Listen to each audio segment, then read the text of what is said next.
مومن وہی ہوتا ہے دوسروں کے عیب دوسروں سے نہیں بتاتا، جس کے ہوتے ہیں اسی سے بتاتا ہے۔ جس کا معاملہ اس سے بتائے گا نا، دوسروں سے تھوڑی۔ تمہیں پتا چلا، معلوم ہوا، سنا، وہ ویڈیو دیکھی، وہ آڈیو سنی، بھئی کہاں چکر میں پڑے ہو؟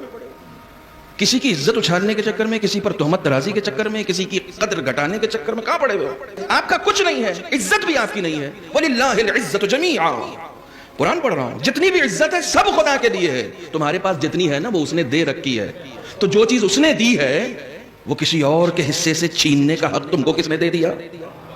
عزت تو خدا نے دی ہے نا، تمہیں کسی کی عزت اتارنے کا حق کس نے دے دیا؟ اگر وہ تمہاری عزت اتارنے پر آ جائے تو تم معاشرے میں کسی سے ہاتھ ملانے کے قابل نہیں رہو گے۔ یہ جو عزت دار بنے ہوئے ہو تو اس نے عزت دار بنایا ہے، تم ہو نہیں، اس نے تمہیں عزت دار بنایا ہے۔ چنانچہ کسی کی عزت کو، کسی کی حرمت کو پامال کرنے کا حق تم کو نہیں ہے۔ دین ہمارا اتنا خوبصورت دین ہے، اتنا خوبصورت دین ہے کہ ایک انسان جو اس دنیا سے گزر گیا، مر گیا، اسے آپ غسل دینے جا رہے ہیں، تو آپ کو حکم یہ ہے کہ جب آپ غسل دیں تو جس طرف بھی آپ پانی ڈالیں اس کی شرمگاہ پر کوئی کپڑا رکھ دیں۔ بوڑھا ہو چکا ہے، دوسری طرف جائیں تو دوسری طرف کپڑا رکھ دیں۔ معبود اتنا اہتمام کیوں؟ یہ مر گیا ہے۔ کہا ہم مرے ہوئے کو اتنی عزت دیتے ہیں کہ اس کی آبرو نہ چلی جائے تو زندہ کی کتنی آبرو ہوگی؟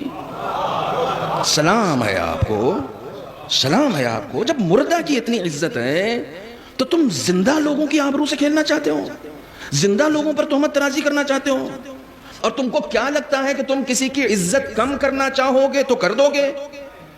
کمال یہ ہے کہ خود کو مسلمان کہتے ہو، خود کو قرآن کا ماننے والا کہتے ہو، اور پھر کسی کی عزت پہ ہاتھ ڈالتے ہو، جبکہ روزانہ قرآن میں پڑھتے ہو وَتُعِزُّ مَن تَشَاءُ وَتُذِلُّ مَن تَشَاءُ۔ بھائی وہ جس کو چاہے گا عزت دے گا، وہ جس کو چاہے گا ذلیل کرے گا، اور خدا کی قسم اس نے کیا۔ تمہارے بس کا نہیں ہے، جو چیز تمہارے بس کی نہیں ہے اس میں ہاتھ کیوں ڈال رہے ہو؟ تم کو اپنی عزت گنوانے کا حق نہیں ہے، اپنی عزت۔ تم کو دوسروں کی عزت تو بعد میں کرنا، پہلے اپنی عزت کرنا سیکھو۔ تو اگر میرا نہیں بنتا نہ بن، اپنا تو بن، یعنی دوسروں کی عزت بعد میں، پہلے اپنی عزت کرو۔ اپنی عزت کیسے کرنی ہے؟ مولا کائنات کہتے ہیں اتقوا مواضع التہم، نہج البلاغہ، ان جگہوں سے بچو جہاں تم پر کوئی تہمت لگا دی جائے۔ مومن ہو، شراب خانے کے باہر مت کھڑے رہنا، اپنی عزت کرو۔ مجھے معلوم ہے تم شراب نہیں پیتے، مگر ادھر سے گزرنا بھی مت تاکہ تمہاری عزت کی حفاظت ہو سکے۔